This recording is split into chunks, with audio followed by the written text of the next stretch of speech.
Hello guys, welcome to my channel, The Bookstore on the Fiction Street, and this is your host, the Fiction Girl. So today we are going to discuss all about books. Let's start. I'm going to talk about the genres of books. So basically the books can be divided into two genres. One, fiction, that we all know and love, and second one is a non-fiction book like this one here. Non-fictions can be anything from an anthology to a biography, and maybe like this, the tales of prophecies of Nostradamus. Yes, non-fiction of all and more than that. So let's talk about fiction today. What are the genres of fiction? You may ask. Let me show you. This genre belongs to a thriller one. This, a love story. This, a mystery. And this is a science fiction. This, a classic.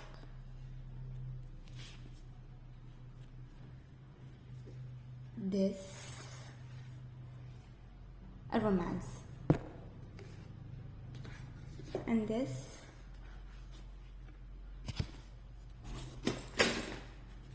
a horror.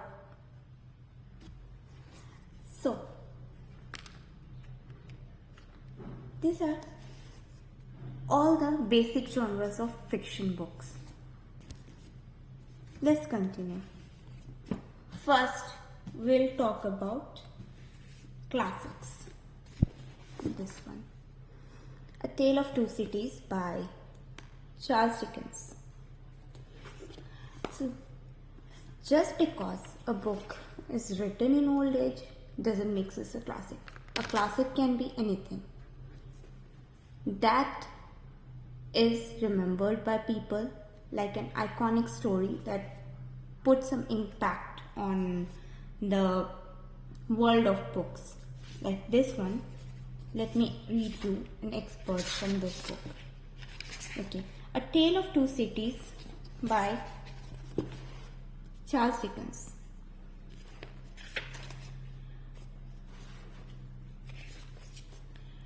Book the first recall to life. The period. Okay. The most iconic line of this book is, "It was the best of times, it was the worst of time. It was the age of wisdom, it was the age of foolishness. It was the epoch of belief, it was the epoch of incredulity. And it was season of light, it was season of darkness. It was the spring of hope, it was the winter of despair. And it was everything before us. We had nothing before us. We are all going direct to heaven. We all were going direct the other way. In short, the period was so far like the present period, and that some of its noisiest authorities, instead of its being received for good, for evil, in the superlative degree of comparison only." Let's go through the export of the book. A Tale of Two Cities deals with the major themes of duality, revolution and resurrection. It was the best of time, it was the worst of time, in London and in Paris. So, Tale of Two Cities, London and Paris, as economic and political unrest led to the American and French Revolution. We know what very significant marks in history. A Tale of Two Cities, Dickens cast a story of a man, Charles Darnley, who has been accused of treason to British crown, and side story of his love, Lucy Manet, and yet this story is not just about one man, but about an entire society. So, in olden times, books are not just for reading, they are also messages. we read books right now, it can be like this one. It ends with Us by Collen Hoover. It is a very, very good book, and it is also a New York Times best-selling author. Okay, Collen Hoover is a New York Times bestseller author. The book is about love and loss and about relationships and more. Honestly, I haven't read it yet. It is on my TBR list. I'm going to read it next. But the blurb sounds very, very, very good. Like, let me read that blurb to you. Lily hasn't always had it easy, but that's never stopped her from working hard or the life she wants. She comes a long way from small town. In Maine, where she grew up, she graduated from college, moved to Boston, and started her own business. So when she feels a spark with gorgeous neurosurgeon named Ryle Kincaid, everything in Lily's life suddenly seems almost too good to be true. Yes, it sounds familiar, doesn't it? Ryle is assertive, stubborn, and maybe even a little arrogant. He also sensitive, brilliant, and has a total soft spot for Lily. But Ryle's complete aversion to relationship is disturbing. As questions about her new relationship overwhelm her, so do thoughts of Atlas, Corrigan, her first love, and a link to the past she left behind. He was her kindred spirit, her protector. When Atlas suddenly reappears, everything Lily has built with Ryle is threatened. With this bold and deeply personal novel, Collen Hoover delivers a heart-wrenching story that breaks exciting new ground for her as a writer. It Ends With Us is an unforgettable tale of love that comes at ultimate price. This is the second book. As I said, love, betrayal, drama, all of it in this book. Let's see another one. As I say, this one is I'm currently reading. You can see in the condition of pages. Okay, sorry for that. But this is also a very interesting novel. This is called Lockwood and Co. And it is written by Jonathan Stroud. It is the first book in the series, the Stephen King series.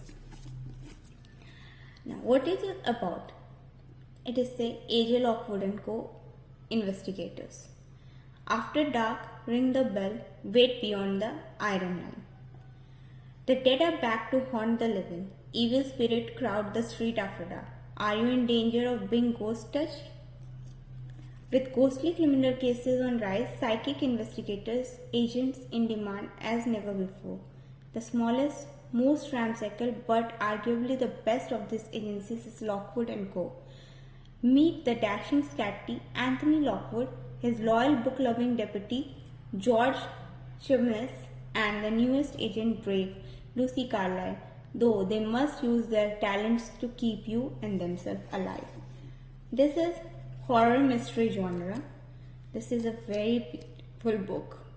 The pictures here are very, very, very beautiful. Oh.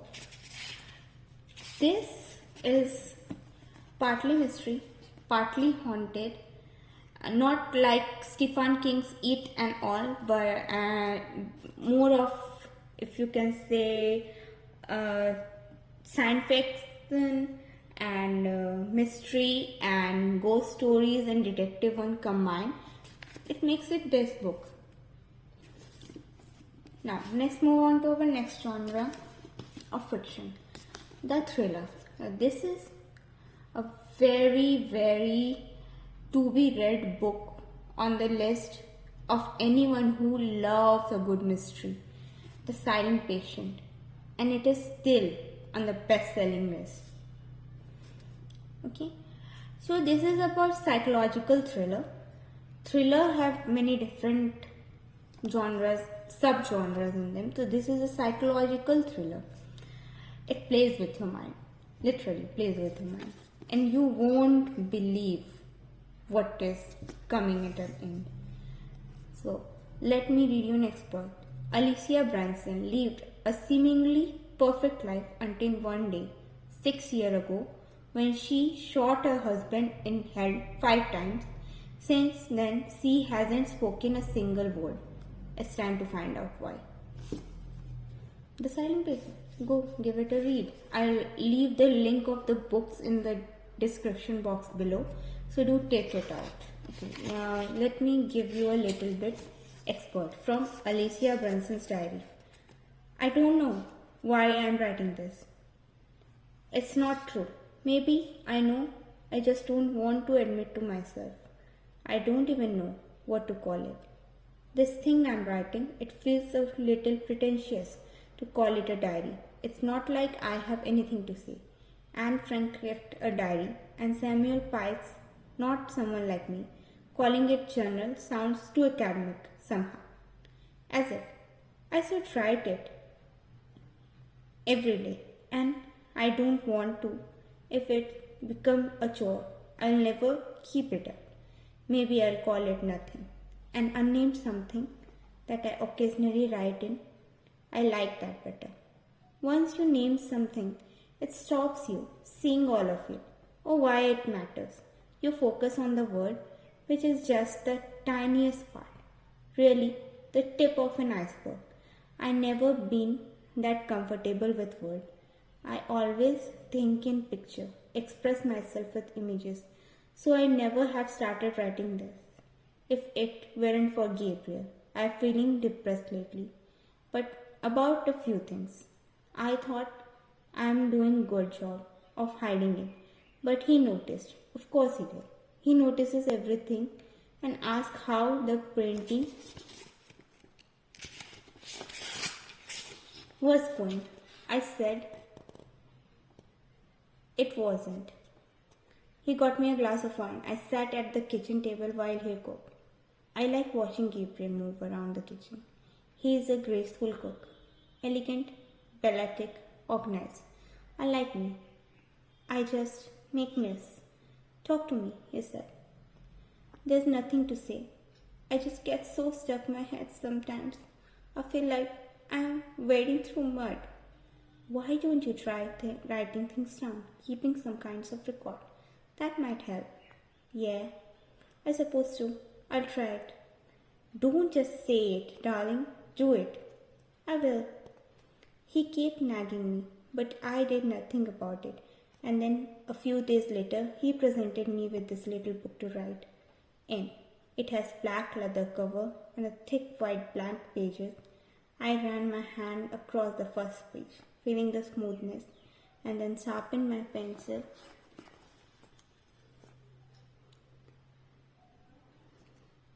and began. He was right, of course. I feel better already.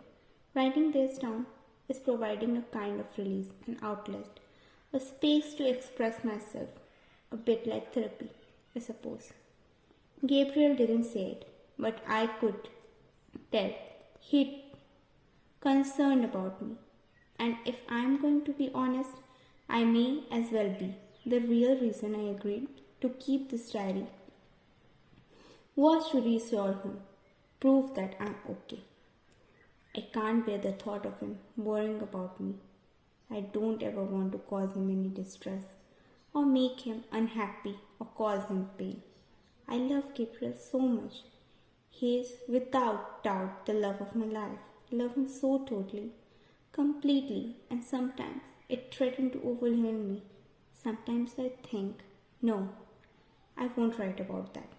This is going to be a joyful record of ideas and images that inspire me artistically, things that make a creative impact on me. I am only going to write positive, happy, normal thought.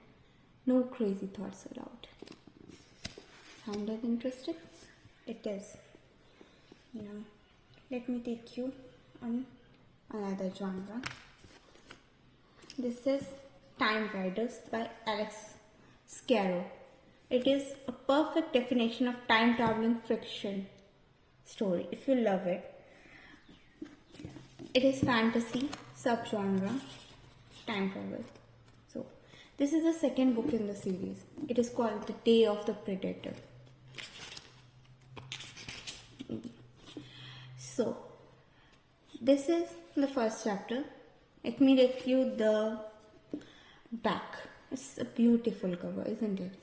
So, Liam O'Connor should have died at sea in 1912. Maddie Carter should have died on a plane in 2010. Sal Bikram should have died on fire in 2026. But all three has been given a second chance to work for an agency that no one knows exists. Its purpose to prevent time travel, destroying history. When Maddie mistakenly opens a time window where and when she shouldn't have, Leanne is marooned 65 million years in past in haunting grounds of deadly and until now undiscovered species of predator. Can Liam make contact with Maddie and Shal before he's torn to pieces by dinosaurs? And without endangering history so much that the world is overtaken by terrifying new reality. So, you have heard a paradox. So, this book is hell of paradox. If you feel something in past, it will definitely affect our present, right?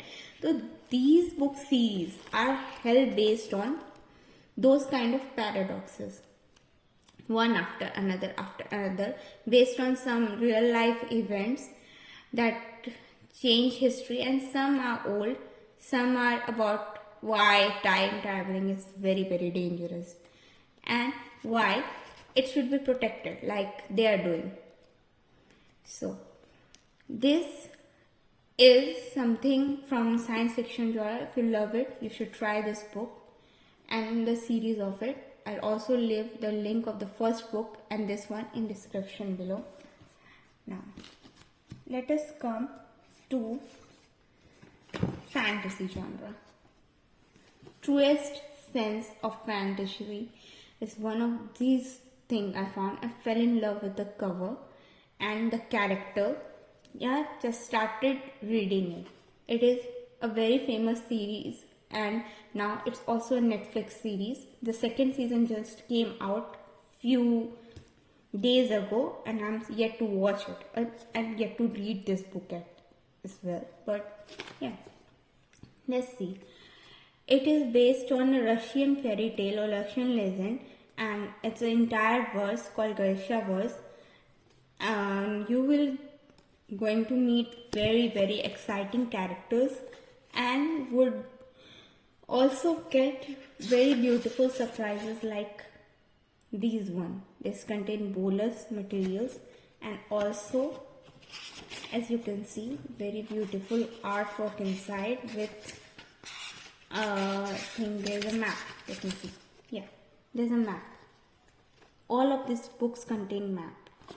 So you know where this world is about, where you are going and where the stories is taking place. It's a very good book.